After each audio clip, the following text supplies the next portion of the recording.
நாங்கள் லோன் வாங்கிட்டோம். இஎம்ஐ போய்கிட்டே இருக்கு, எங்கள் அக்கௌண்ட்லேருந்து போயிட்டு இருக்கு. நாங்கள் கண்டுக்கல, நான் வீடு தான் நம்மள்தாச்சுன்னு. ஆனால் எங்களுக்கு தெரியாது இந்த வீடு பேங்க் ஓடுதுன்னு. நாங்கள் நினச்சிட்டு இருக்கோம் நமக்கு வந்துருச்சுப்பா வீடு, ஜாலிப்பா. பேங்க்குக்கு போனேன், எவ்வளோ லோன் போயிட்டு இருக்கு, எவ்வளோ கட்டியிருக்கோம், எவ்வளோ இருக்குன்னு அவர் சொன்னார். 9 லட்ச ரூபா நீங்கள் கட்டியிருக்கீங்க, 7 லட்ச ரூபா இன்ட்ரெஸ்ட்டு, 2 லட்ச ரூபா கேபிட்டல். நானும் என் ஒய்ஃபும் ஒரு 30 செகண்ட் பேசலை. ஒருத்தர் இப்படி பார்த்துட்டோம். திருப்பி இப்படி வந்து கேட்டேன், சார் 7 லட்ச ரூபா இன்ட்ரெஸ்ட் நான் அடைச்சிருக்கேண்ணா. ஆமாம் சார் 7 லட்ச ரூபா இன்ட்ரெஸ்ட்டு அப்படின்ட்டு வெளில வந்தேன்னா என் ஒய்ஃபை சொன்னேன், வி மஸ்ட் ஸ்டாப் திஸ். 7 லட்ச ரூபா நான் பே பண்ணியிருக்கேண்ணா. என்னாலே நம்ப முடியல. உடனே பேங்க் அக்கௌண்ட் ஓப்பன் பண்ணோம். லோன் அக்கௌண்ட்டு, இன்னொன்று சேவிங்ஸ் அக்கௌண்ட். லோன் அக்கௌண்ட்டில் 43 லட்ச ரூபா அடைக்கணும். அடுத்து ஈராக்குக்கு போனேன், மாதம் 5 லட்ச ரூபா அடைச்சேன். மாதம் 5 லட்ச ரூபா அடைச்சோன்னே கால் வருது பேங்க் மேனேஜர்லேருந்து, சார் என்ன சார் இவ்வளோ பெரிய அமௌண்ட்லாம் அனுப்பிட்டு இருக்கீங்க, என்ன சார் ஆச்சு அப்படின்னா. இல்லை சார் சீக்கிரம் க்ளோஸ் பண்ணிட்டு அடுத்து நம்ம ஈசிஆரில் 1.5 crores இன்னொரு வீடு வாங்குறேன் சார் அப்படின்னோடனே, அப்போ ஓகே சார் அடைச்சிருக்கு சார், இதை அடைச்சிட்டு நம்ம அடுத்து போகலாம் சார். க்ளோஸ் பண்ணி முடித்தோடனே ரெஜிஸ்டர் ஆஃபீஸ்க்கு நான் போகிறேன். வராரு அவர் பேங்க் மேனேஜர். என்கிட்ட சொன்னார், சார் எத்தனை பேர் இப்படி க்ளோஸ் பண்ணுவாங்களான்னு தெரியல, ஆனால் நீங்கள் genius sir, 24 lakhs you saved சார்னார். எப்படி சார் 24 lakhs அப்படின்னு? சார் 20 வருஷம் கட்ட வேண்டியதை வெறும் 6 மாதத்தில் முடிச்சிட்டீங்க. 2.5 வருஷத்தில் என்னை வந்து மீட் பண்ணீங்க, நான் 7 லட்ச ரூபா கட்டினேன்னு சொன்ன அந்த ஒரு வார்த்தைக்காக முடிச்சிட்டீங்க சார் அப்படின்னாரு. அப்போ தான் எனக்கு ஒன்று புரிஞ்சிச்சு, இது மாதிரி தானே பசங்க நிறைய பேர் இன்றைக்கி எல்லாரும் போயிட்டு சொந்த வீடுங்கிற பேரில் வந்து இன்றைக்கி வாங்கி அதை அடைக்க முடியாமல் எத்தனை பேர் இருக்கிறாங்க இல்லையா? இதுக்காகவே வேலை செய்கிறாங்க நிறைய பேர்.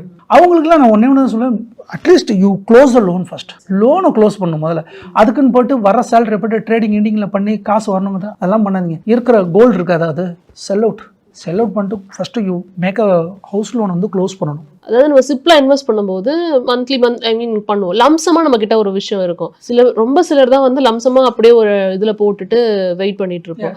பட் மந்த்லி அது பிரிச்சு போடுறவங்க கொஞ்சம் நிறைய பேர் இருக்கும். பட் இந்த லம்சமா போடுறது வந்துட்டு கரெக்டா தப்பா, அதை போடலாமா? இப்போது சிப்பு பத்தி தான் நம்ம பேசிட்டு இருக்கோம். நீங்க லம்சமா போடுறது எப்படின்னா, போட்டதுக்கு அப்புறம் ஐயோ தப்பு பண்ணிட்டோமேன்னு ஒரு 75% நினைப்பாங்க. ஏன்னா லம்சம் இப்ப வந்துருச்சு, என்கிட்ட ஒரு 50 lakhs இருக்கு, ரிட்டையர்ட் ஆயிருக்காரு, எங்க அப்பா ரிட்டையர்ட் ஆயிருக்காரு, ஒரு 30 lakhs வந்திருக்கு, 40 lakhs வந்திருக்கு, இல்லை எனக்கு லாட்டரியில் ஒரு 40 lakhs வந்திருக்கு, ஏதோ ஒன்று வந்திருக்கு அமௌண்ட்டை.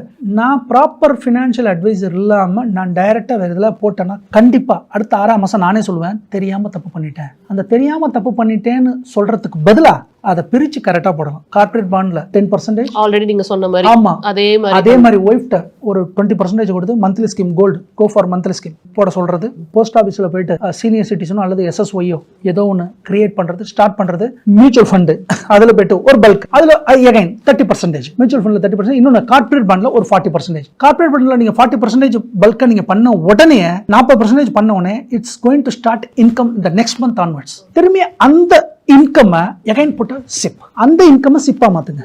நான் வந்து ஒரே இடத்துல தப்பு பண்ணிட்டேன், ஒரே இடத்துல தெரியாமல் போட்டுட்டேன்னு சொல்கிறதுக்கு பதிலாக கொஞ்சம் புத்திசாலித்தனமாக என்ன பண்ணலாம்னா டைவர்சிஃபிகேஷன்.